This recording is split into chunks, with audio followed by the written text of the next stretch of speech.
Look at your yard right now. That cardinal at your feeder, that chickadee on the branch, that robin pulling worms from your lawn. Pick one, just one, because statistically, there is a better than even chance that the specific bird you just picked will not be alive 12 months from now. Not because something is wrong with it, not because your yard is dangerous, not because of anything you did, because that is what it means to be a small bird living in the world.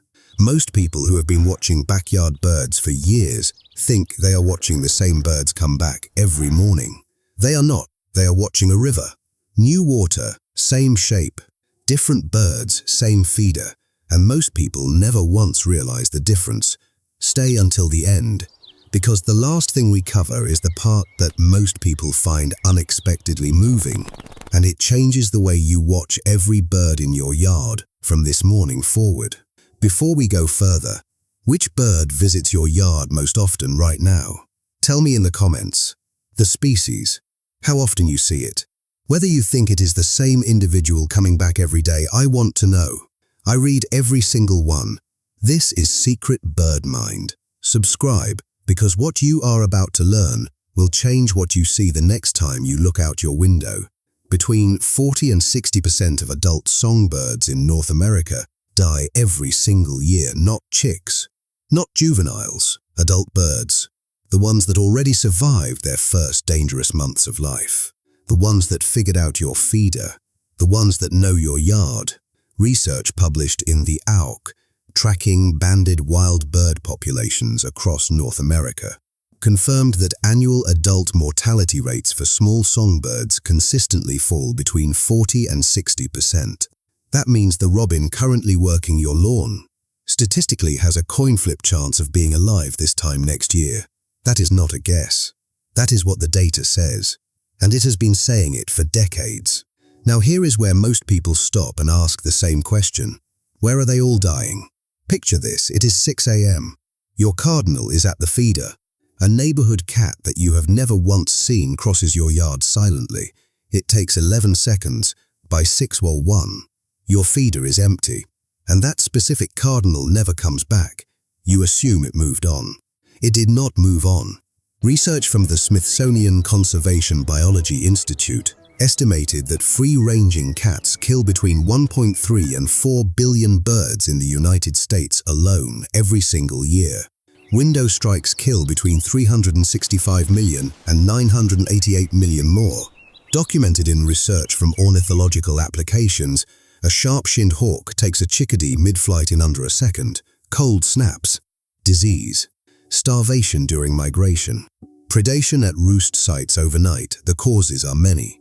The rate is constant, and the birds at your feeder are living inside that rate every single morning. Here is what makes this harder to sit with. Small birds have evolved to live fast. That chickadee outside your window is not waiting for a better spring. It is not saving itself for later. It knows, in the way that only biology can know, that later is not guaranteed, so it does everything now. It feeds now, it calls now, it breeds now, it lives now. Every morning like it is the only morning. Because for half of them, it is. A black-capped chickadee reaches sexual maturity at less than 1 year old. It begins breeding in the spring following its birth. It does not wait.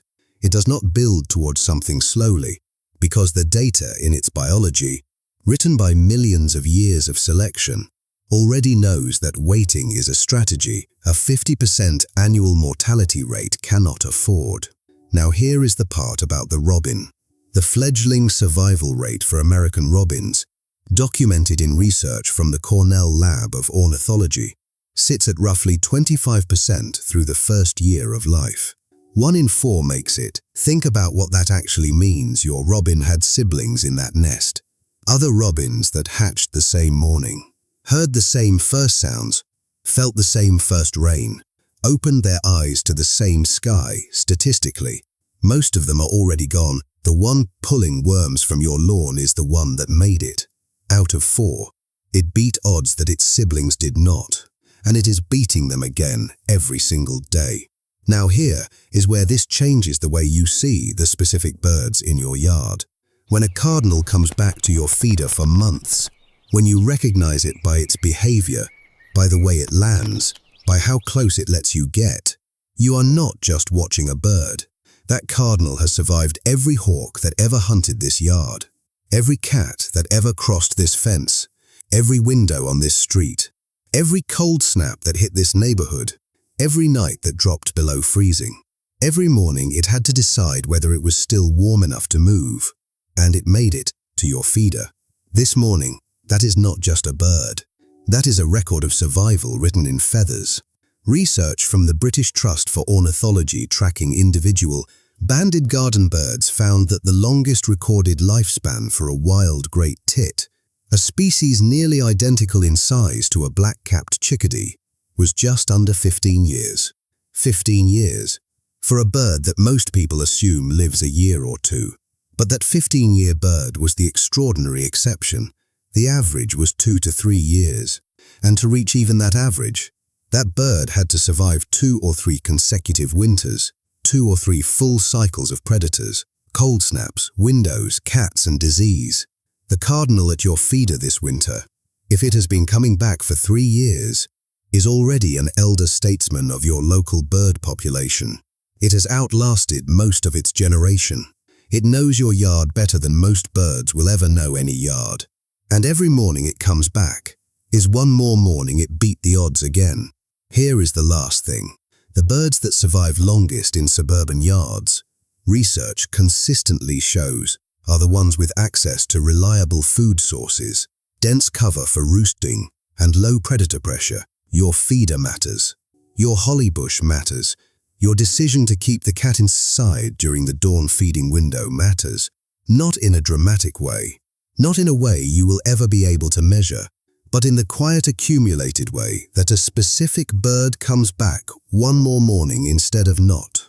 You will never know which morning your feeder was the difference. But statistically, across years of consistent feeding, it almost certainly was. The next time you look out your window and see a bird at your feeder, you are not just seeing a bird. You are seeing a specific individual that woke up this morning against the odds, that navigated last night, the coldest hours, the quietest predators, the longest darkness, and made it to your feeder one more time. You did not know their names. You did not know their stories, but they knew your yard. They knew your feeder. They knew the sound of your door opening. And they came back anyway. Every morning they were able to, until one morning they were not. The cardinal did not have to be there. The chickadee did not have to survive the night. The robin did not have to be the 1 in 4, but they were, and they came back to your yard. This morning, watch them differently now. Tell me in the comments, which bird visits your yard most often? How long have you been seeing it? And do you think it is the same individual coming back every day? I want to know. I read every single one. If this changed the way you see the birds outside your window this morning, share it with someone who has been watching the same feeder for years, without ever knowing who they were actually watching. Secret Bird Mind. I will see you in the next one.